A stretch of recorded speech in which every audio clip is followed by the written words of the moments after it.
صباح الخير او مساء الخير على حسب ما بتشوفوني. اهلا بيكم في قناة يوميات عليا. لو اول مرة تشوفيني انا ام زياد ودي قناة يوميات عليا، بقدم فيها روتين اليوم العادي بتاعنا كفلاحين واسرة وعيلة واللي انتوا تشوفوه كله. هنبتدي كلامنا كده بالصلاة والسلام على رسول الله. اللهم صل وسلم وبارك على سيدنا محمد وعلى آل سيدنا محمد وعلى أصحاب سيدنا محمد أجمعين. زي ما انتم شايفين النهاردة هنعمل فطير فلاحي، واللي مش هيقول لي ده فطير فلاحي هقول له عندك، ده انا مصوره في الغيط من اوله لاخره، يعني ملكوش حج. هنبتدي بقى يا ولاد الكلام الجد. طبعا انتوا عارفين الفطير مش محتاج اي حاجه، هو دقيق وشويه سكر وشويه ملح وميه بس كده. بس بيبقى ساعات على حسب الدقيق، ساعات بنحتاج نحط سنه زيت كده. في ناس مش بتحط، بس على حسب ما نحتاج وعلى حسب الدقيق يعني. زي ما انتم شايفين كده. هتعجنيه، هتنزلي بالميه واحده واحده، ما تنزليش بالميه الاول عشان انت ما تعرفيش الدقيق بتاعك فيه عرق ولا لا، هياخد ميه كتير ولا مش هياخد ميه كتير. فتنزلي سنه سنه كده. انا على فكره ما عنديش دقيق في البيت، يعني الدقيق اللي هو الغله بتاعنا، فانا شاريه دقيق. وعشان عشان الفطيرة تبقى حلوة معاكي في العجينة وفي التوريق وانتي بتبططيها وانتي بتظبطيها، لازم الدقيق بتاعك يكون فيه عرق، يعني دقيق جامد كده، ينفع للهبد والشد والجذب والضرب اللي احنا هنعمله. زي ما انتم شايفين ما حطيتش دقيق خالص، انا عايزه العجينه تبقى لينه. حطيت سنه دقيق، سنه زيت عشان اسلك ايدي اهو. انا مش عايزه اكمل دقيق ولا عايزه احط دقيق خالص، عشان انا عايزه العجينه تبقى لينه. طول ما العجينه تبقى لينه وحلوه معاكي هتبقى سهله بقى، وانتي بتبططيها وانتي بتفرديها هتبقى سهله. انا كنت عجنتها في البيت وسبتها ترتاح، وبعدين جبت العده بتاعتي وجيت بقى هنا زي ما انتم شايفين يا ولاد. جيت في الغيط او في المزرعه زي ما انتم مسمينها، انتوا اللي سميتوها مزرعه، انا بسميها غيط عادي. المهم ظبطت المكان اللي انا هقعد فيه، طبعا بما ان الفرن هنا، فجيت اعمل في الغيط. وطبعا اجواء الغيط بقى حاجه زي الفل يعني. فقلت الاول اما اشطف بقى الصواني اللي انا هعمل فيها، هديها برضو شطفه كده على السريع عشان ابقى متاكده مليون في الميه اللي هي نظيفه. طبعا هحط فيها زيت وهفرد فيها الفطير وكده، لازم ابقى متاكده مليون في الميه اللي هي نظيفه، مش مركونه مثلا فيها ترابه او فيها اي حاجه. زي ما انتم شايفين كده. اول حاجه بدات بيها ظبطت مكاني، طلعت الفرن، حطيت الصواني، قفلت عليا الباب، ظبطت الدنيا كلها. بص بقى يا جميل، انا جبت 3 كيلو عجين او دقيق. 3 كيلو دقيق فاخر، دقيق آه اللي هو من عند العطار عادي يعني. تمام. عملت ال3 كيلو دول، قسمتهم الاول 3 فطيرات. بعمل واحدة كبيرة الاول، او على حسب انت عايزة تعملهم 2، هتعملي واحدة كبيرة او 2 كبار، وبعد كده تعملي كور صغيرة زي ما انت شايفة كده. تمام. فردتهم عشان يرتاحوا تاني. اهم حاجة واهم حاجة في الفطير اللي انت تسيبيه يرتاح. بعد ما تعجنيه سيبيه يرتاح، بعد ما تقطعيه سيبيه يرتاح، بعد ما تفرديها سيبيها ترتاح. تمام. والحاجة اللي انت هتحط عليها يعني تقرص عليها او تقطع عليها، سيبيها شوية دقيق كده، شوية زيت. تمام. عشان ما تمسكش في الصينية وانت بتشيلي وتبقى سهل. طبعا انا جبت سمنة زي ما انتم شايفين اهوت، وكمان جبت حتة زبدة، لان لازم فطير يبقى سمنة وزبدة. مفيش ينسي بقى ان انت تعمليه بالزيت، الا لو انت مضطره قوي قوي، بس طبعا بيبقى طعمه اي حاجه كده زي بتاع الافران.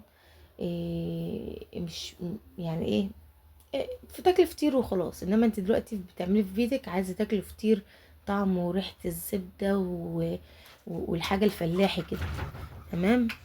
عملت السمنه على الزبده زي ما انتم شايفين، وما تبقاش سايحه قوي زي الزيت، ولا تبقى جامده زي ما انتم شفتوها في الاول كده، لازم تبقى سايحه زي ما انت شايف. انا جبت العجينه الكبيره زي ما انتم شايفين، انا قلت لكم بقطع واحده كبيره وبعد كده بعمل كور صغير، وعلى حسب بقى ما الكور الصغيره تيجي معاكي. جت بقى جت مثلا 20 كوره، حطي وانت هتعملي اتنين يبقى في كل واحده 10. بصوا انا ما بعرفش غير الطريقه دي، انا طلعت لقيت امي بتعمل الطريقه دي وانا ما اعرفش غيرها.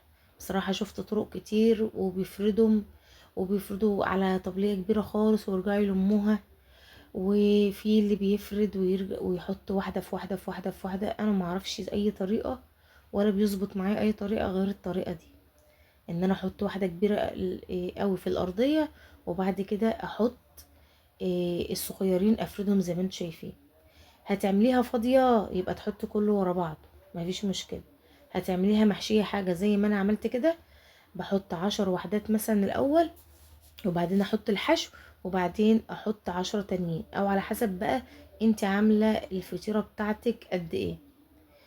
احلى حاجة واهم حاجة واوضح حاجة ان انت ما بين كل طبقة والتانية، او بين كل واحدة من دي اللي انا حطيتها دي والتانية، تحطي السمنة على الزبدة عشان تبقى مرقة وحلوة كده. عشان طبعا طول ما انت ما بتحطيش ما بين طبقة والتانية هيمسكوا في بعض، يبقى انت ولا كأنك عاملة طبقات ولا اي حاجة.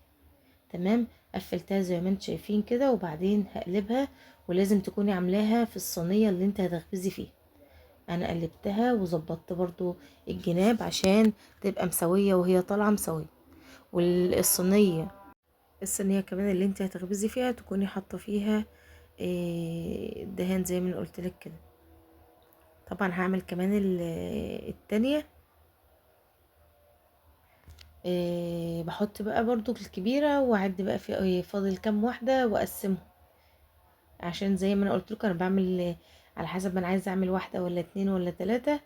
ف بعمل الكبار الاول، وبعد كده بعمل الكمية اللي عندي كلها كور صغيرة واقسمهم بقى.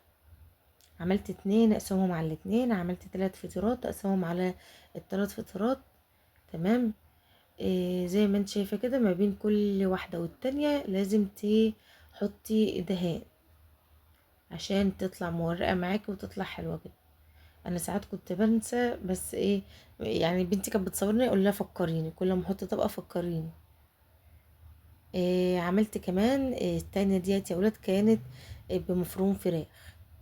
ليه بقى عملتها بمفروم فراخ؟ عشان مثلا الولاد ايه ده انت عامله فطير، لا احنا مش هناكل، لا احنا مش عايزين ساده، مش عارفه ايه. فعشان مثلا حد زي زين ده مش عايز ياكل مثلا، اقول له لا ده دي رقاق باللحمه، فهيقوم واكل غصب عنه. خلاص هو بيحب بقى اللي هو الرقاق باللحمه فهياكله. تمام. عملت كله اهوت، وبعدين حطيت اخر طبقه وبرضه هقفلها زي ما انتم شايفين كده. مش شرط كمان اللي انت تقلبيها على الناحية ديت، انت ممكن كمان تجيبي كفر واحدة تانية تخليها كفر من بره. يعني انا بصراحة مرضتش ان انا اقلب ديت، خفت عشان اللحمة متطلعش مني بره او حاجة، فقلت لا انا هسيبها زي ما هي كده، والارضية ارضية عادي، وهحط بقى كفر خارجي من بره كده، يبقى هو الوش بتاعها وخلاص يبقى مساوي يعني. تمام. هعمل بقى اخر واحدة، هي تبقى فاضية. حطيت برضو الكبيرة، وبعد كده حطيت باقي الكور اللي فاضلة عندي كده. بقى انا مش هحشيها حاجة، انا عملت واحدة بجبنة وواحدة بلحمة وواحدة فاضية، عشان اللي مش عاجبه جبنة ياكل لحمة، اللي مش عاجبه لحمة ياكل فاضي بعسل بقى، بجبنة قديمة، باللي هم عايزينه. يعني انا مش مخليهم هيقولوا لي لا. يعني حد هيقول لي لا انا مش باكل بجبنه، لا في باللحمه. مش عايز باللحمه، لا في فاضي. ايه ده انا كنت نفسي اكله بعسل، لا فيها فاضي بعسل. مش حرماكم من حاجه ومش مخلياكم هتقولوا حاجه، هتاكلوا فطير يعني هتاكلوا فطير. بص بقى يا عسول، انت بقى هتبتدي باول واحده خبزتيها هتفرديها، وهتفردي من جوه لبره زي ما انت شايفه كده. تمام. والبوتاجاز يبقى او الفرن يبقى متشغل من قبلها عشان يسخن، عشان لازم يتحط وهو سخن، ما تحطوش خالص وهو بارد عشان ما ياخدش وقت معاكي وينشف منك. زي ما انت شايفه كده بعمل برضو اللي هي التانية. شوفي بقى بتتفرد بسهوله ازاي، عشان انت بعد ما فردتيها وحطيت الحشو بتاعك سبتيها ترتاح. طول ما انت مش مستعجله عليها وسايباها براحتها وترتاح بعد كل مره، هتلاقيها ماشيه معاكي زي الفل، وهتلاقيها جميله قوي. عندك بقى قشطه حطها على الوش. ما عندكيش مش لازم، ممكن تدهنيها صفار بيض. مفيش اي مشكله، وتحطي مع البيض فانيليا عشان بس الزفار. او مثلا تدهني وشها بسمنه بس الاحسن، يعني الاحسن اللي يبقى فيه قشطه. طبعا انا بحضر الحاجات دي يا ولاد من بدري، يعني انا لسه دلوقتي انا ما عنديش جبنه وقشطه، فانا شارياهم. انما اما اعمل بقى ان شاء الله يعني هنعمل على طول. وانت على حسب بقى، طبعا احنا بنعملش الاكله ديت على طول على طول. فلما اعملها اكلفها واخليها تمام، يا ما اعملهاش. ما انا معلش مش هروح اعملها بازازه زيت تموين واقول انا عملت فطير. الفطير يا تكلفيه تمام وتاكليه تمام، يا بلاش منه بقى، عشان يبقى اسمه فطير فلاحي اصلي، مش فطير زي بتاع الافران شويه زيت وشقلب وقلب وخلاص يبقى الموضوع انتهى. لا، بصوا بقى يا ولاد، شايفين جماله وحلاوته؟ النار تبقى عالية فوق والنار تبقى عالية تحت، مش عالية تحت يعني في الوسط، زي ما انت شايفاه كده. طول ما هو بيقب معاكي كده، شايفين الأرضية يا سلام، طول ما هو قابب معاكي كده يبقى هو مورق وتحفة التحف من جوه، مستوي وتمام، واخد راحته في السوا. وطول ما انت كل شوية تقلبيه وتخلي اللي متحمر بره واللي مش متحمر جوه، وخلي ايدك فيه وعينك عليه زي ما انت شايفة كده. طبعا كل شوية بيقب اهوت، يعني معنى كده ان هو زي ما قلت لكم مورق وحاجه اخر حلاوه. ما شاء الله عليا. بصوا، حاجه ايه ده، ايه الجمال ده، عمركم شفتوا كده؟ غيط وهوا وفطير وقعده ملوكي، ما شاء الله. يا ريت يا ريت يا ريت لو وصلت لحد هنا اكتبي لي كومنت حلو وصلي على النبي في الكومنت، مش لازم تكتبي لي كومنت حلو، صلي على النبي في الكومنتات واعملي لي لايك بعد اذنكم. كده يا ولاد بعد ما طلع وهدى خالص براحته. دي اللحمه شايفين مورقه ازاي، وكمان دي الجبنة، بس الجبنة كانت طالعة سخنة طبعا، محشية فلسه سخنة. ودي فاضية، شايفين توريق، مفيش واحدة ماسكة. زي ما انتوا شايفين جبتها لكم تاني عشان تشوفوا براحتكم خالص، وعلى الهادي وبالراحة اهو، شايفين؟ دي اللحمة يا ولاد، الطبق الكام طبقة اللي فوق كل واحدة لوحدها، وبعدين الحشو والكام طبقة اللي تحت، ونفس الكلام اللي بالجبنة، ونفس الكلام الفاضي. حاجة اخر حلاوة. يا ريت يا ريت لو وصلت لحد هنا ويكون عاجبك الفيديو واستفدت ولو معلومة بسيطة، يا ريت تكتبي لي كومنت حلو وتعملي لايك. وشكرا ليكم وشكرا لمشاهدتكم ووجودكم معايا، شرف ليا وعلى دماغي. شكرا، ويا رب الفيديو يكون عجبكم ونكون ضيوف خفيفة على قلوبكم. أسيبكم في رعاية الله، ومع ألف سلامة، هتوحشون.